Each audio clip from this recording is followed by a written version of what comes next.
Demikian perakiraan cuaca untuk 1 minggu ke depan. Pastikan Anda selalu waspada terhadap perubahan cuaca dan tetap mengikuti informasi terbaru dari BMKG. Berbicara tentang perubahan, bukan hanya cuaca saja yang perlu kita perhatikan, tetapi juga perubahan dalam pola perilaku anak di era digital. Fenomena kecanduan gadget pada anak usia 2-6 tahun semakin menjadi perhatian serius bagi orang tua dan pakar perkembangan anak. Lalu, apa dampaknya dan bagaimana cara mengatasinya? Simak berita dan pembahasan selengkapnya berikut ini. Penggunaan gadget telah menjadi bagian tak terpisahkan dari kehidupan sehari-hari, termasuk bagi anak-anak. Namun, penggunaan gadget yang berlebihan dapat membawa dampak serius pada perkembangan sosial emosi mereka. Anak-anak yang terlalu sering terpapar gadget cenderung mengalami keterbatasan dalam berinteraksi dengan lingkungan sekitar, seperti keluarga, teman sebaya, dan guru. Anak-anak yang mengalami kecanduan ini cenderung sulit memahami dan mengelola emosi, serta kurang mampu membangun hubungan yang sehat dengan orang lain. Ketergantungan pada gadget tidak hanya menghambat interaksi sosial, tetapi juga membuat anak lebih rentan terhadap masalah seperti rasa frustasi, rendahnya empati, dan peningkatan agresivitas. Jika tidak ditangani, dampak ini dapat mempengaruhi kesejahteraan anak hingga masa dewasa. Oleh karena itu, orang tua dan pendidik memiliki peran penting dalam mengatasi masalah ini. Upaya edukasi untuk mengurangi kecanduan gadget dan memperkuat sosial emosi anak perlu dilakukan segera, dengan menciptakan keseimbangan antara aktivitas digital dan non-digital. Anak-anak dapat tumbuh menjadi individu yang lebih sehat secara emosional dan sosial. Menurut data Badan Pusat Statistik (BPS) tahun 2023 menunjukkan bahwa penggunaan gawai di kalangan anak usia dini di Indonesia telah mencapai 38,92%. Angka ini mencakup pengguna anak berusia kurang dari 1 tahun sebanyak 6,78%, usia 0-4 tahun sebanyak 36,29%, dan usia 5-6 tahun sebanyak 56,90%. Sementara anak usia dini yang bisa mengakses internet mencapai 32,17%.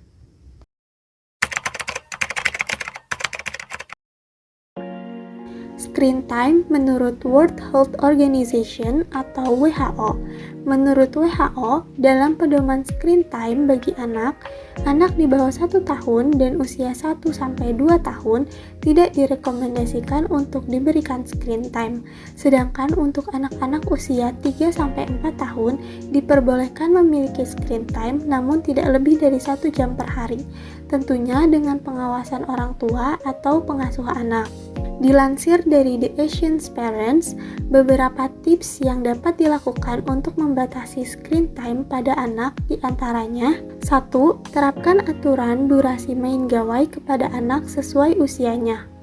Ajarkan anak untuk membagi waktu menggunakan gawai untuk belajar dan sebagai sarana hiburan. Kedua, buat waktu khusus untuk quality time bersama keluarga tanpa gawai dan lakukan aktivitas yang menyenangkan sebagai pengganti screen time. Hal ini juga dapat menambah kelekatan di antara orang tua dan anak. Ketiga, orang tua juga perlu mengurangi screen time. Masa anak-anak penuh dengan rasa keingintahuan dan dikatakan bahwa anak-anak adalah peniru terbaik. Jadi, berikan contoh yang baik secara langsung agar anak-anak dapat meniru perilaku atau kebiasaan yang baik tersebut. WHO menganjurkan bahwa anak-anak di bawah 5 tahun harus menghabiskan lebih sedikit waktu untuk duduk menonton televisi, bermain gawai, ataupun bermain video games, serta dianjurkan untuk tidak hanya duduk di kereta bayi atau ditempatkan di kursi bayi sepanjang hari. Anak-anak di bawah usia 5 tahun harus mendapatkan kualitas tidur yang lebih baik dan mempunyai lebih banyak waktu untuk aktif bermain agar mereka dapat tumbuh sehat. Selain itu, menghabiskan waktu dengan aktivitas non-screen seperti bermain di luar rumah, membaca buku, bercerita, menyanyi, dan bermain puzzle dinilai sangat penting bagi pertumbuhan anak. WHO meyakini bahwa melakukan hal-hal yang disebutkan di atas pada 5 tahun pertama kehidupan sangat berperan dalam motorik anak, perkembangan kognitif, dan kesehatan yang baik. Dampak penggunaan gadget berlebih pada anak. Pertama, gangguan perkembangan kognitif. Dampak penggunaan gadget pada anak usia dini yang pertama adalah gangguan perkembangan kognitif. Penggunaan gadget berlebih diketahui dapat menyebabkan kecanduan gadget sehingga beresiko mempengaruhi kemampuan anak untuk fokus, berkomunikasi, membangun kosakata, ataupun memahami tingkah laku secara umum. Pasalnya, stimulus yang diberikan oleh fitur-fitur dan tontonan dari gadget seringkali berlebihan dan tidak sesuai dengan kebutuhan anak. Selain itu, penggunaan gadget secara berlebih juga dianggap sebagai salah satu faktor utama terjadinya keterlambatan berbicara atau speech delay, terutama pada anak berusia di bawah 3 tahun. Kedua, gangguan perilaku. Pemakaian gadget pada anak yang berlebih diketahui beresiko menyebabkan gangguan perilaku seperti gangguan emosi, kesulitan menenangkan diri, dan enggan untuk mendengarkan perkataan orang tua. Kecanduan gadget juga membuat anak jarang berinteraksi dengan teman-temannya, sehingga kerap menyebabkan mereka kesulitan untuk memahami situasi, sulit berbagi, dan sulit berempati.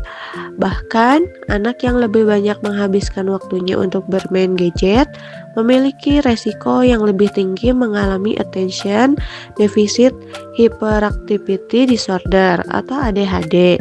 Yang ketiga, memicu obesitas. Selama menggunakan gadget, anak cenderung lebih jarang bergerak atau melakukan aktivitas fisik. Jika berlangsung dalam waktu yang lama, hal tersebut dapat meningkatkan resiko obesitas pada anak. Selain obesitas, kurang bergerak karena kecanduan gadget dapat melemahkan daya tahan tubuh sehingga membuat si kecil rentan terserang penyakit. Keempat, gangguan mata. Salah satu dampak penggunaan gadget berlebih pada anak yang umum terjadi adalah gangguan mata, seperti mata lelah, mata kering, atau dry eye syndrome, hingga rabun jauh atau miopi. Hal ini dapat terjadi karena paparan sinar biru atau blue light dari layar gadget cenderung membuat anak lebih jarang mengedipkan matanya. Selain itu, kebiasaan bermain gadget secara berlebihan juga berisiko menyebabkan anak mengalami carpal tunnel syndrome karena sering melakukan aktivitas fisik berulang atau repetitif, seperti menekan tombol pada gadget dengan posisi jari-jari yang tidak berubah. Gangguan perkembangan anak usia 2 sampai dengan 5 tahun. Hal apa aja sih yang bisa anak lakukan pada usia 2 sampai dengan 5 tahun? Hal tersebut akan dijelaskan lengkap sebagai berikut. Pada usia 2 tahun, anak dapat berdiri sendiri selama 30 detik tanpa berpegangan, berjalan tanpa terhuyung-huyung, memungut benda kecil dengan ibu jari dan telunjuk, menggelindingkan bola ke arah sasaran, menyebutkan 3 sampai 6 kata yang mempunyai arti, dan membantu atau menirukan pekerjaan rumah tangga. Pada usia 3 tahun, anak dapat berjalan naik tangga sendiri, bermain dan menendang bola kecil, mencoret-coret pensil pada kertas, dapat berbicara dengan baik menggunakan 2 kata, menunjuk dan menyebut 2 nama benda dengan benar, dan dapat makan nasi sendiri tanpa banyak tumpah. Pada usia 4 tahun, anak dapat melompat kedua kaki diangkat, bisa mengayuh sepeda roda 3, menggambar garis lurus, menyebut nama, umur, tempat, mendengarkan cerita, bermain bersama teman, dan mengikuti aturan permainan.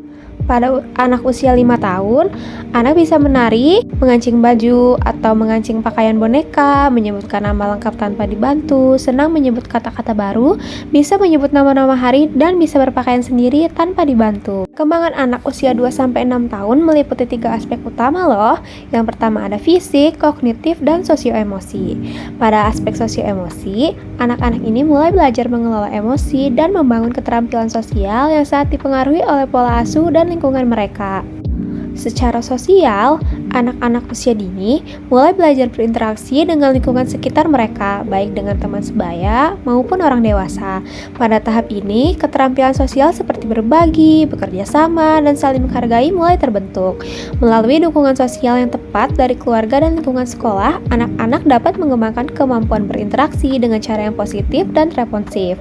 Lingkungan yang mendukung interaksi sosial dapat membantu anak membangun rasa percaya diri dan kemampuan komunikasi yang kuat, yang penting bagi perkembangan sosial di tahap berikutnya. Secara emosional, anak-anak di rentang usia dini mulai memahami dan mengelola emosi dasar seperti kebahagiaan, kemarahan, dan kesedihan. Proses ini sangat dipengaruhi oleh dukungan emosional yang mereka terima dari orang tua, guru, dan pengasuh. Dengan pendekatan yang mendukung, anak-anak dapat belajar mengekspresikan perasaan mereka secara sehat dan memahami emosi orang lain yang mendasari pengembangan empati. Pengasuhan yang penuh kasih dan lingkungan belajar yang aman membantu anak mengembangkan kemampuan regulasi emosi yang penting untuk kesejahteraan emosional dan ketahanan mereka menghadapi situasi yang menantang di masa depan. Dengan membangun keterampilan ini sejak dini, anak diharapkan memiliki fondasi yang kuat untuk menghadapi tantangan emosional dan sosial pada tahap perkembangan berikutnya. Sehingga, penting untuk menciptakan lingkungan belajar yang mendukung perkembangan anak secara fisik, kognitif, dan sosio-emosi.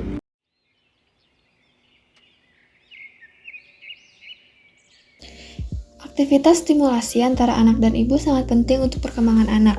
Berikut beberapa aktivitas yang dapat dilakukan.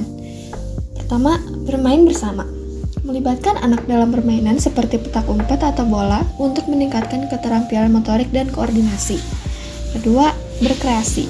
Mengajak anak membuat kerajinan sederhana seperti mozaik atau puzzle untuk melatih motorik halus dan kreativitas. Membaca dan bernyanyi. Membacakan cerita atau bernyanyi bersama membantu perkembangan bahasa dan ikatan emosional. Eksplorasi lingkungan.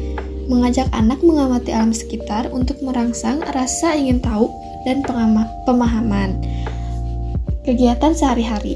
Melibatkan anak dalam tugas rumah tangga seperti memasak atau merapikan mainan untuk belajar tanggung jawab.